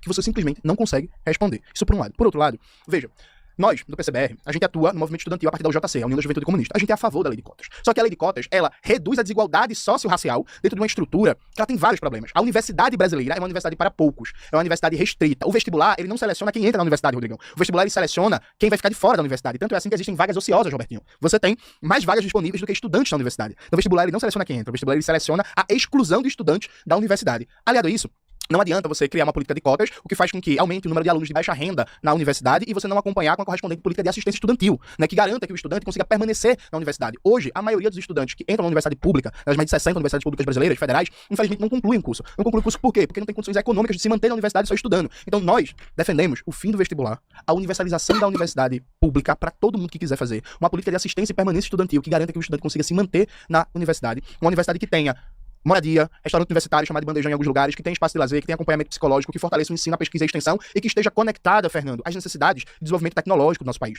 Uma universidade, como diria o grande Darcy Ribeiro, que seja uma universidade necessária, que enfrente a dependência e o subdesenvolvimento e garanta que o Brasil fale de cabeça erguida com qualquer outro país do mundo e que não esteja em condições de fragilidade econômica para receber ordem de potência estrangeira imperialista. A gente defende uma universidade que, por exemplo, não dependa das big techs para operar no seu funcionamento diário, que tenha a sua própria infraestrutura digital. É isso que a gente defende para a educação. Isso pegando só a educação superior relacionada ao tema das cotas. A gente vai voltar para o tema da educação básica na próxima rodada. 2 minutos, Rolly. Bom, resumindo aqui o que o Jones falou, ele defende que você, que é pobre, proporcionalmente paga mais imposto nesse país, continue pagando a universidade dos playboys comunistas das universidades públicas. É isso que ele tá falando. Porque a questão é muito simples. Eu tenho uma universidade que é financiada com impostos. Dentro dessas universidades, eu tenho pessoas que têm renda muito, mas muito acima do possível para se pagar, por exemplo, uma universidade privada. Por que não cobrar dessas pessoas? Não tô falando de cobrar das pessoas, estou falando de cobrar daqueles que têm renda muito acima da média. Por quê? Porque é o eleitorado dele. É o eleitorado dele. E o pobre que se dane. O pobre paga a conta. Esta é a realidade da lógica comunista. E assim, pra deixar claro, eu já falei isso. Nós não concordamos que as sanções do Trump sejam algo positivo pro Brasil. Eu não acho que ele esteja certo ao querer acabar com o Pix. O Pix é fundamental pro Brasil. O Pix é fundamental pro Brasil, inclusive foi criado pelo governo Bolsonaro. Não acredito nem que o próprio Bolsonaro, que criou o Pix, que implementou o Pix, queira que ele seja retirado do Brasil. A questão não é essa. A questão é a realidade ditatorial que nós estamos vivendo. Só que aí, vocês vão perceber o seguinte. O Jones ele quer falar pro público dele. Então toda vez que eu perguntar um assunto que ele não sabe responder, como por exemplo, o país que já revogou as cotas raciais no mundo, ou a crítica de Carlos Rosenbaum ao Florestan Fernandes, quando ele não souber responder, ele vai mudar de tema e vai entrar num discursinho pronto pra fazer o corte no Instagram. É justo, também vou fazer meus cortes, mas pra falar pro público dele, simplesmente vai ignorar a pergunta, que ele não sabe. Essa é a estratégia dele aqui hoje. Sua quinta pergunta. Tá. Vamos lá. Peraí, dá uma pausinha, tava me esticando. Desculpa, não é que eu tô me sentindo lesado, vamos lá, Não tardei. Vamos ajudar no like aí, viu, gente? Galera, 60 mil pessoas na live. Compartilha, se inscreve, vamos fortalecer. Tô me sentindo prejudicado Pronto. pelo agronegócio. Não mexe comigo, eu não mexo com ninguém. Bora. Vambora lá. Vou soltar do 3, que pode ser 3 Aí eu segundos vou ter 3 aqui. segundos a mais, viu? Tá. Catimbeiro. Vambora? Bora. Vamos lá. Gente, quem criou o Pix foram funcionários públicos do Banco Central, né? Passou anos sendo desenvolvido, calhou de acontecer durante o governo Bolsonaro, como aconteceria sobre o governo de qualquer presidente que tivesse eleito no momento. Isso por um lado. Por outro lado, vocês viram que depois de muito apertar, ele finalmente falou do Pix, né? Aí ele diz que se preocupa com a população pobre, mas ele precisou ser perguntado 5 vezes pra falar sobre o Pix. Ele não se preocupa com a população pobre não, gente. Ele tá pouco se lixando pra classe trabalhadora. E aí vem o suprassumo da ignorância, que ele fala assim, vamos botar os playboys de universidade pra pagar. A maioria dos estudantes hoje de universidade pública são estudantes de baixa renda. A política de cotas, inclusive, mudou a configuração da universidade. E aí, veja, se você fizesse todo mundo pagar mensalidade, a universidade não se financia. Eu imagino que tu não faz ideia de como é que funciona a pesquisa, né? Por exemplo, vou dar um exemplo pra vocês, o que é a pesquisa de base. Para desenvolver isso aqui, foram décadas de pesquisa feitas no meio militar e aeroespacial dos Estados Unidos a pretexto de encomendas de compras públicas pagando milhões e bilhões de reais. Veja, uma universidade ela só consegue financiar pesquisas de base por anos e anos para depois criar uma inovação, criar uma mudança na fronteira tecnológica com a presença do Estado, com o financiamento público. Se cada aluno for pagar sua mensalidade, a universidade não vai fazer pesquisa. É por isso que no Brasil, inclusive, universidades privadas, grosso modo, não fazem pesquisa, Rolly. Mas 90% da pesquisa científica no Brasil é feita por universidades públicas. Dentre outras coisas, além da preocupação mercadológica das universidades privadas, porque a mensalidade não cobre o custo de pesquisa de base. Isso é básico. Todo mundo sabe disso. Inclusive, universidades privadas dos Estados Unidos só conseguem fazer a pesquisa de base e desenvolver capacidade de inovação justamente por contratos com o governo. Você pega o livro da Mariana Mazzucato, O Estado Empreendedor, pra você dar uma estudada e ler sobre isso. Isso é básico. Isso é um blá blá blá liberal, de quinta categoria, que faz discursinho você paga a universidade com seus impostos. Mas veja, o maior gasto corrente da União é o gasto com juros e serviço da dívida pública, dá 1 trilhão por ano. Porque o Brasil mantém constantemente a maior taxa de juros do mundo há mais de 30 anos. Ou você pega, por exemplo, o gasto tributário da União, que é feito com isenção fiscal para grandes empresas, inclusive empresas de capital estrangeiro que estão aqui instaladas no Brasil, dá mais de 500 bilhões de reais por ano. Isso é quase 2 vezes o orçamento da educação, o orçamento inteiro do MEC. Então, você tá querendo fazer populismozinho, o imposto do povo trabalhador brasileiro tá indo pra rentista, tá indo pra barão do agronegócio, tá indo pro capital estrangeiro. Minha pergunta pra você é, fale das terras raras. Bom, vamos lá. É impressionante. 5 minutos, viu, Rolly? É impressionante como você tem uma capacidade, aliás, uma falta de capacidade de interpretar as perguntas, os argumentos. Tipo assim, em que momento, você que tá assistindo, volta o vídeo depois um pouquinho. Em que momento eu falei que cobrar mensalidade de quem pode pagar era suficiente pra financiar as universidades? Tira da cabeça dele. É um argumento fantasma. Ninguém aqui falou isso. Eu não conheço nenhum liberal que ouse dizer isso. Até porque, pra te ajudar, porque você não sabia o dado, 71% dos alunos de Universidade Federal tem renda de até um salário mínimo. Ou seja, realmente, a maioria é pobre. Mas a questão é o seguinte, esses 30% aqui, por que eles não podem pagar? E se eles pagarem, eu vou ou não vou reduzir o custo da universidade?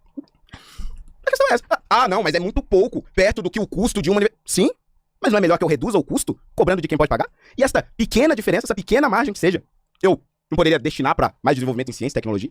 Talvez até levar para algumas escolas de ensino básico, para fazer alguns experimentos novos, com novas técnicas de ensino, novos métodos de aprendizado continuado dos professores. Eu posso direcionar essa verba para onde falar, mas é muito pouco. Mas essas pessoas podem ou não podem pagar?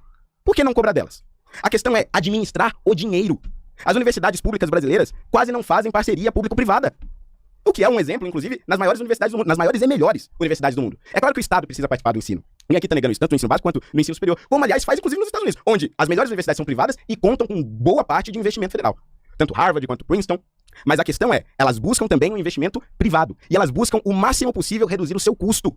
E elas cobram de quem pode pagar. Esse é o grande ponto. Aquele que é pobre hoje no Brasil, olha só a situação dessa pessoa.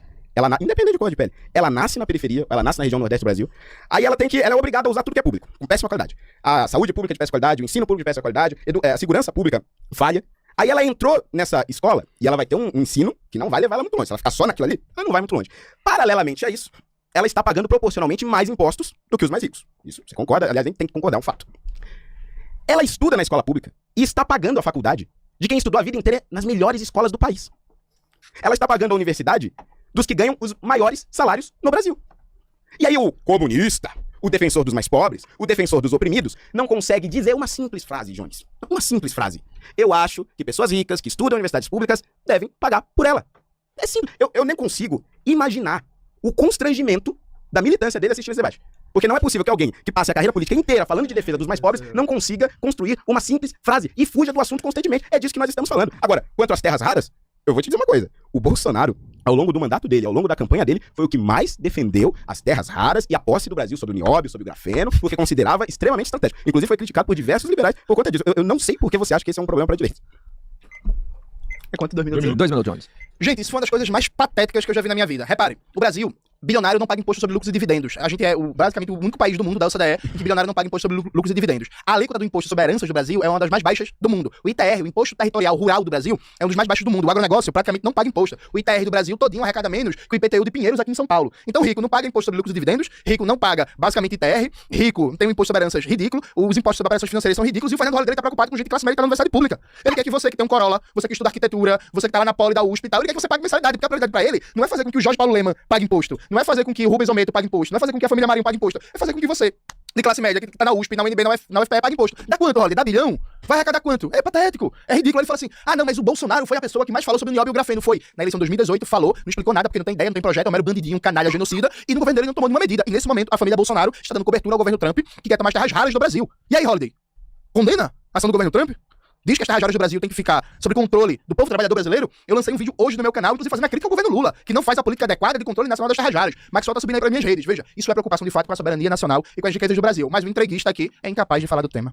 Vamos superchats? Vamos superchat. Pode ser, Holliday? Pode. Enquanto isso aqui, também vou agradecer o nosso parceiro, que é a Guruja. Guruja hoje aproveita uma janela de oportunidades no Brasil, Robertinho, que é a nova reforma tributária de estudo e de ensino. É isso. Conversa e debate sobre liberdade de expressão, a gente precisa analisar a relação do contexto social no qual a gente vive, né? Isso é, como se desenvolveu isso nos Estados Unidos. Os Estados Unidos têm uma história que lhes permite, e na verdade é estranho até para um americano, você falar em restringir a liberdade de expressão. Porque historicamente eles sempre puderam falar tudo o que falaram, entendeu?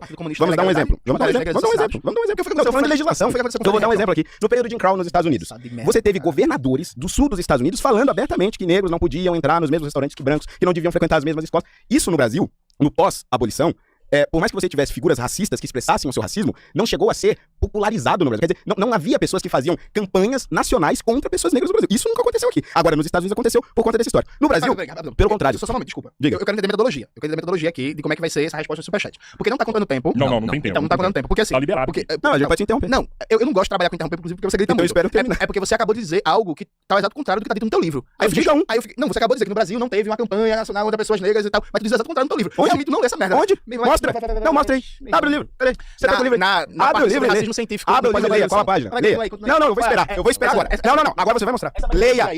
Onde está? Onde está? Qual é a página? Lê agora. Leia. Você acabou de falar que tá no livro. Lê. O livro tá aqui. Nem escrever essa O merda. livro está aqui. Onde está? A gente fez um debate bonito. Vamos encerrar na moral aqui. É porque assim, eu acho que o cara fingir que leu o livro é foda. Bom, mas voltando à minha linha de raciocínio. Os Estados Unidos têm um histórico de liberdade de expressão. O Brasil tem esse histórico com algumas limitações. Por exemplo, já há muitas décadas nós tínhamos, no Brasil, por exemplo, leis que restringem injúrias raciais e tudo mais. 3 minutos pra cada um. Eu acho que... Boa. Pode ser, boa. pode ser. Pode ser, É que eu tava combinado, livre, melhor. mas é pra gente seguir. Tava combinado livre, mas senão vai dar pode ser 3 minutos. treta aí. Vou marcar 3 pra cada aqui. Pronto, E aí, melhor. a galera vai mandar a primeira pergunta. Eu vou fazer o seguinte. Não, já tá selecionado aqui. Já tá? 2 perguntinhas aqui e a gente já vai para as conclusões finais. Então vamos lá. Tá. Posso terminar assim, então? O ponto é, no Brasil nós já tínhamos um histórico de algumas restrições, por exemplo, injúria racial. O STF depois equiparou a homofobia também ao racismo. Então a gente tem este histórico de algumas limitações específicas e acho que este cenário dos Estados Unidos não caberia na nossa realidade social. Acho que o povo brasileiro não aceitaria isso até por conta do perfil do povo brasileiro. Agora, o que se critica é que, no momento atual que nós estamos vivendo, a realidade e os limites da liberdade de expressão estão sendo mudados na marra. Esse é o ponto. Pela decisão de um único juiz. E aí os outros juízes do Supremo, para não deixá-lo isolado, vão lá e corroboram essa decisão. Só que são limites da liberdade de expressão que não passou pelos representantes que nós elegemos. Não somos nós que elegemos diretamente aqueles ministros do Supremo para eles legislarem, para eles criarem leis dessa forma. Então, a crítica que se faz é, uma coisa é o processo natural da história. Outra coisa diferente é a imposição por conta de uma ditadura do judiciário. Quer falar sobre esse superchat aí, Jones? Os 3 minutos? Não, Manda pro outro. Veja, não, volta aqui. Tá. Esse negócio dos Estados Unidos como terra da liberdade, que pode falar o que quiser, isso é mentira, viu, gente? Vamos lá. Os Estados Unidos, eles têm... Primeiro, os Estados Unidos, no pós-escravidão, montam um regime de segregação racial Jim Crow. Por definição, as pessoas que eram contra o Jim Crow não podiam falar sobre isso. O livro da Angela Davis, Mulher, Raça e Classe, que tu cita... Inclusive, curiosidade, viu? O Fernando Holliday, ele fala que foi a Angela Davis que criou o termo antirracismo, que tá errado, diga-se de passagem, mas tudo bem.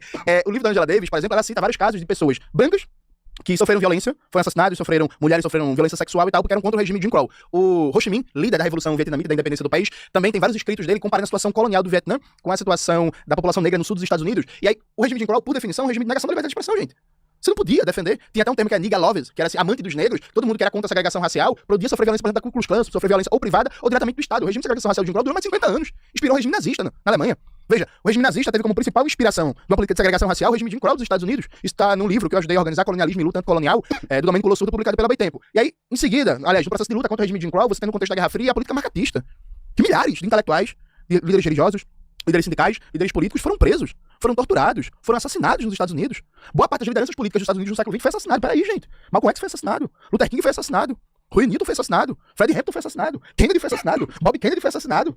Boa parte dos Panteras Negras, inclusive, foram presos sem passar por julgamento. Passaram 30, 40 anos presos. Na política do COINTELPRO, que foi uma estrutura de guerra suja, de assassinato, de prisão ilegal, de violência do FBI. Está no meu livro, Raça, Classe e Revolução, a luta pelo poder popular nos Estados Unidos. Então, que porra é essa de liberdade de expressão, pô? Os caras passam do século XIX até começo do século XX, é difícil achar uma liderança política minimamente crítica que não foi assassinado, que não foi preso. A própria Angela Davis, que você cita sem ler, ela foi presa. Tem uma foto de um discurso de Angela Davis que ela tá num vidro à prova de bala para não ser assassinado, porque todas as lideranças negras estavam sendo assassinadas. Ah, mas liberdade de expressão. A Ku Klux Klan não teve ninguém assassinado. Mas os Panteras Negras, pelo amor de Deus, gente, ignorância da porra. Ó, o último superchat aqui, o Luiz Pupo mandou aqui. O combate ao racismo e a superação da sociedade capitalista é, na realidade, a mesma luta. Querer somente a integração do negro nessa sociedade é somente mais racialização que se faz útil somente ao capitalismo. Pela superação do capitalismo, combate ao racismo. E Jones Manuel PCBR mandou aqui. Agradeço também o superchat de R$300, membro do canal. Tornem-se membro do nosso canal. Vamos para as considerações finais? Vamos lá, assim, já vou dar os parabéns aqui pra vocês dois. Foi do caramba mesmo, parabéns os dois. Representaram muito bem, acho que... Viva a reforma agrária. Foi tudo muito educado, foi tudo muito sereno, assim. Cada hora que conseguiu colocar suas ideias. Não, mas assim, faz parte do debate, às vezes fica mais fervoroso mesmo, me exaltar, mas manteve o respeito, acho que ninguém, né, faltou do princípio principal, que era da ideia. Holiday, 5 minutos e considerações finais. Bom, vamos lá. Primeiro, só fazer algumas considerações aqui sobre o que o Jones falou no final. É importante fazer alguns esclarecimentos históricos, porque às vezes fica jogando fato, mas não explica e traz uma interpretação errada. O Jim Crow aconteceu durante muito tempo nos Estados Unidos, sim, mas somente nos estados do Sul. O Norte não aderiu à política de segregação racial nos Estados Unidos. E o Norte tinha uma liberdade plena, econômica e de expressão. Inclusive, gerou uma guerra, né? Os Estados Unidos teve uma guerra, civil por conta das diferenças do Norte em relação ao Sul.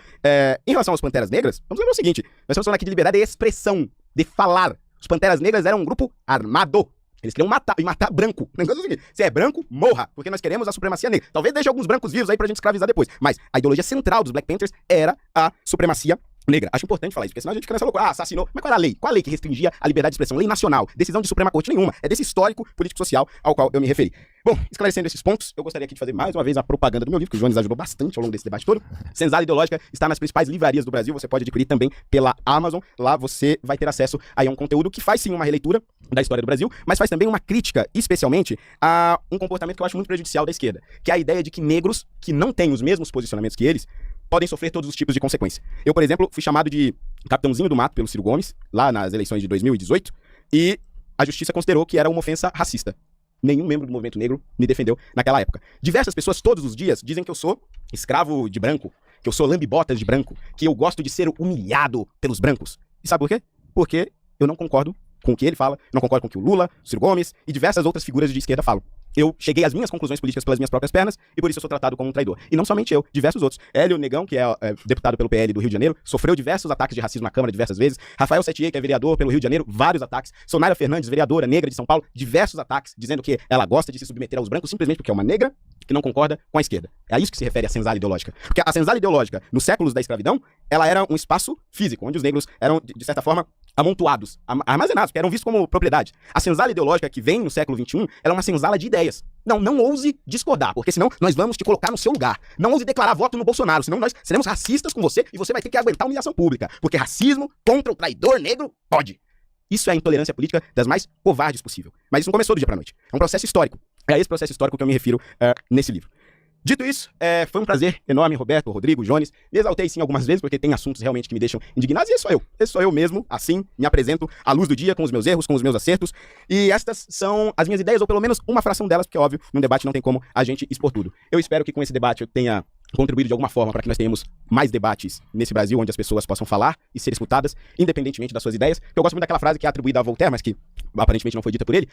Eu posso não concordar com nenhuma palavra do que você diz, mas lutarei até as últimas consequências pelo seu direito de dizê-las. Muito obrigado e boa noite. Você quer aproveitar que tem 60 mil pessoas te ouvindo e ver aí se acaba mais algum debate? Tem mais alguém que você quer debater? Kim Kataguiri, se você está me ouvindo, já desafiei pro debate, se você está me ouvindo e você realmente acha que as ações do MBL contra o Bolsonaro são legítimas e não são por conta de interesses escusos, aceite debater comigo. Mais uma vez. O desafio foi feito nessa casa que deverá ser cumprido, caso seja aceito aí. Jones Manuel, 5 minutos, conclusões finais. Vamos lá, gente. Veja, mais uma vez, a gente tem um exemplo como as figuras da direita e da extrema-direita no Brasil são desqualificadas. Não tem compromisso com a classe trabalhadora, não tem compromisso com a soberania nacional brasileira, não tem ideia, não tem projeto, não tem estudo, não tem compreensão da realidade brasileira. Veja, o Holliday passou o debate todo aqui dizendo absurdos. Holliday, nióbio não é terra rara. Eu pedi pra você falar das terras raras, você falou do nióbio e do grafeno. Nióbio não é parte dos 17 elementos químicos que compõem as terras raras. Fica o aprendizado pra você. Holliday, Pierre Bourdieu não é marxista. Paulo Freire não é marxista. Inclusive, reparem que a tese central do livro dele é que o movimento negro contemporâneo é marxista, ele não conseguiu demonstrar isso em momento nenhum, e que o movimento negro contemporâneo é marxista porque é centrado na ideia de representatividade, que seria uma ideia marxista. E ele simplesmente não conseguiu citar um único autor marxista que supostamente defende essa ideia de representatividade. Eu vou solicitar, por favor, aos Três Irmãos Podcast, que no próximo debate, ao invés de chamar ele, chama o Ghostwriter. Chama a pessoa que escreveu o livro pra vir debater comigo, que inclusive talvez a gente faça um bom debate sobre o fim das classes por um, sobre direitos trabalhistas no Brasil. Aí, deixando ele um pouco de lado, e tentando aproveitar esses minutos finais para contribuir com o debate, aproveitando que a gente tem mais de 50 mil pessoas. Veja, se você quer entender realmente a questão racial no Brasil, o que você precisa fazer? Você precisa estudar, para não cometer absurdos como o do Holliday. Ele passou o debate inteiro defendendo uma tese que é a exclusão socioeconômica da população negra era porque boa parte dos negros eram analfabetos. Mas no final do século XIX para começo do século XX, só 16% da população era alfabetizada. A imensa maioria da população, inclusive a população trabalhadora branca, não era alfabetizada. Então assim, não é o grau de alfabetismo ou não que explica as desigualdades socioeconômicas que foram cristalizadas no pós-abolição. Para entender o tema, vocês precisam ler o Clóvis Moura como início. Aí vocês pegam o livro Dialética Radical do Brasil Negro e O Negro do Bom Escravo ao Mau Cidadão. Inclusive, este último livro que eu citei, O Negro do Bom Escravo ao Mau Cidadão, ele é focado nas condições históricas, econômicas, políticas e culturais da população negra no pós-abolição. Em seguida, esses dois livros do Clóvis Moura, vocês pegam o livro Uma Introdução à Revolução Brasileira, do Nelson Werneck Sodré, que tem um capítulo muito bom sobre os temas da época, né? Miscigenação e o problema de cor no Brasil. Depois vocês vão para Lélia Gonzalez, por um feminismo afro-latino-americano, que faz uma análise da formação social brasileira e da questão racial, debatendo também a particularidade das mulheres negras. Depois vocês pegam a Beatriz Nascimento, tem um livro que eu acabei de esquecer, a editora, mas Maxwell vai colocar nas redes o livro da Beatriz Nascimento, que também faz um debate muito bom sobre a situação da população negra desde uma perspectiva da questão racial. E, em seguida, tem alguns livros meus, né? A Negação do Brasil Negro, Imperialismo, Dependência e Questão Racial, na obra do Guerreiro Ramos, que o Holliday cita no livro dele, mas que ele não sabe quem foi Guerreiro Ramos, não sabe a diferença entre trabalhismo e marxismo, que foi um dos sociólogos mais importantes da história brasileira. E o Raça, Classe e Revolução, a luta pelo poder popular nos Estados Unidos, que as Panteras Negras não defendiam supremacia branca, o Holliday, inclusive, também não sabe o que está falando, e o Revolução Africana, uma ontologia do pensamento marxista. Acho que essa bibliografia básica, ela dá o início de um estudo sistemático sobre a questão racial e a luta antirracista no Brasil. Por fim, eu quero dizer o seguinte pra vocês, gente. Veja, a gente vive um momento muito grave da nossa história. Justamente por viver um momento muito grave da nossa história, a gente precisa ter clareza. Clareza sobre quem são os amigos e os inimigos do povo, já dizia Lênin. E aí, veja, os inimigos do povo são, nesse momento, aqueles e aquelas que defendem o ataque à soberania nacional brasileira, que defendem a entrega das riquezas brasileiras aos Estados Unidos e aos monopólios estrangeiros. São aqueles que defendem o ataque ao PIX. Esses são os inimigos do Brasil. Esses são os sabotadores, os vendilhões. São aqueles que, na Inconfidência Mineira, denunciaram Tiradentes, o Joaquim Silvério dos Reis dos dias atuais. O Holliday, ele representa isso. E eu fico triste. Mas paciência. Cada um escolhe que lado quer estar na história. Tal como na vida, tal como na arte. Às vezes você é Django Livre, às vezes você é Stephen, né? E aí, cada um escolhe seu lado. E foi um prazer estar com vocês hoje, nessa noite. Bom, foi isso então, né, gente? Basicamente, o Holliday foi triturado pelo Jones. Assim, É nítido ver o quanto o Holiday não sabe de nada, de não ter conhecimento nenhum, não tem base literária, não tem base de conhecimento. A única coisa que ele tem são argumentos, só que argumentos que não se sustentam na realidade, sabe? São apenas retórica tentando sustentar uma coisa que na prática não se sustenta nos dados, não se sustenta na realidade. É muito triste, porque às vezes você pega e fala assim, será que a pessoa realmente acredita em tudo isso que ela fala? Porque ele fala, né? E você vê que não se sustenta aquilo, né? E o Jones conseguiu refutar tudo que ele falou, entendeu? Tentou seguir uma linha de raciocínio, né? De acordo com o que ele... Com o que era... Com o que era a ideia do debate, né? Seguir uma linha de raciocínio, só que o tempo todo o Holiday mudava o assunto, falava uma coisa, depois desfalava essa coisa, não respondia as perguntas, enfim. Foi assim... Enfim, né? E é isso. É essa extrema-direita, essa direita que a gente tem aqui no Brasil. Como ele disse, é triste. Mas esse foi o vídeo de hoje, então. Espero que vocês tenham gostado. Já se inscreva no meu canal. Tchau, tchau e até o próximo vídeo.